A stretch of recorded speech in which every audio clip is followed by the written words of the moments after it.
मुंबईतील नियोजित व्याख्यानासाठी आज पांगरीहून ट्रेनने मुंबई गाठली. दादरला उतरून लोकल पकडली आणि मग तिथून सांताक्रूजला API गिरीश चव्हाण साहेबांकडे मुक्कामी गेलो. दुसऱ्या दिवशी सकाळी लवकर उठून तयार होऊन सांताक्रूज स्टेशन गाठले. काही वेळ वाट बघितल्यानंतर 7:21ची वसई रोड लोकल आली आणि माझा प्रवास सुरू झाला. तासाभराच्या लोकल प्रवासानंतर मी वसई स्टेशनवर उतरून तिथून मग रिक्षाने वेळेवर कार्यक्रमस्थळी पोहोचलो. स्वागत वगैरे झाल्यावर आम्ही प्रारंभीला सुवार्ताच्या दिवंगत संपादकांच्या प्रतिमांना अभिवादन करून दीप प्रज्वलन केले.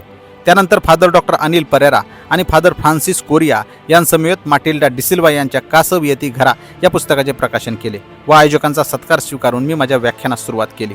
तासाभराच्या व्याख्यानातून आपला महाराष्ट्र आणि आपली मराठी भाषा या विषयाला न्याय देण्याचा प्रयत्न केला. माझ्या खास शैलीतून बांधलेले मराठीबद्दलचे विचार श्रोत्यांना प्रचंड आवडले.